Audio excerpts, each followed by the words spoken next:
In this week's Cardiology Countdown, we have two articles from the New England Journal about angiotensin receptor blockers. So starting with the number 3 pick is the so-called roadmap study that looked at the use of an ARB, in this case olmesartan, to prevent development of microalbuminuria amongst patients with diabetes.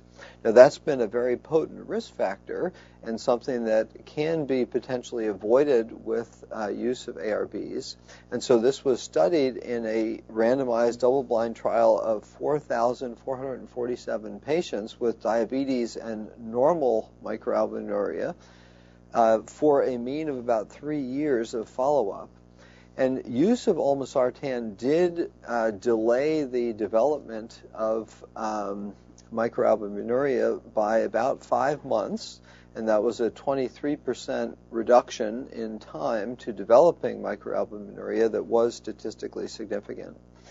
For looking at cardiovascular events of cardiovascular death, MI, stroke, those were not different, and unfortunately the rate of fatal cardiovascular events was higher, especially in those who had known cardiovascular disease at baseline. So a bit of a cautionary note that will deserve very careful attention before embarking on that approach to preventing microalbuminuria.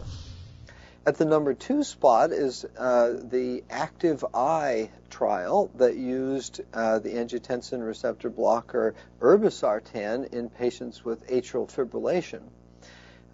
This was studied in the ACTIVE program, where we've heard about the use of clopidogrel and aspirin, or warfarin versus clopidogrel and aspirin, for prevention of stroke. Here, use of ARB was thought to potentially prevent atrial fibrillation or cardiovascular events. It did neither. There was no difference in the rate of cardiovascular death, MI, or stroke. There was a lower rate of first hospitalization for heart failure, although that was not one of the primary or secondary endpoints, but it was a component of the secondary endpoint. Overall, it was well tolerated, but they saw no benefit in preventing development of atrial fibrillation. And as such, no new indication, I think, for AFib patients and ARBs.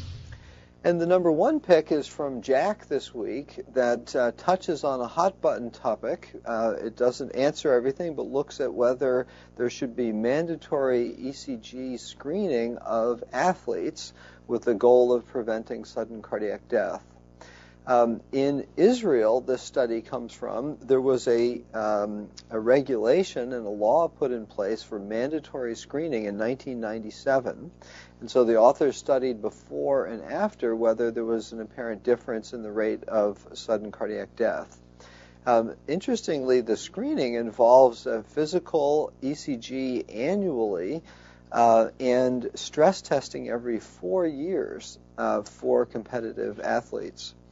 So they looked only in the media, saying that sudden deaths are covered by the media, and that was the basis of their finding 24 sudden cardiac deaths.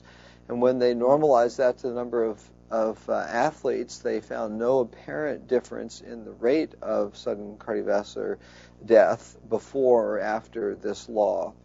Now, it's not a perfect data set by the way the data were collected, but fuels the ongoing debate as what's the best way to screen for and avoid sudden cardiac death amongst athletes. So for this week's Cardiology Countdown, I'm Chris Cannon.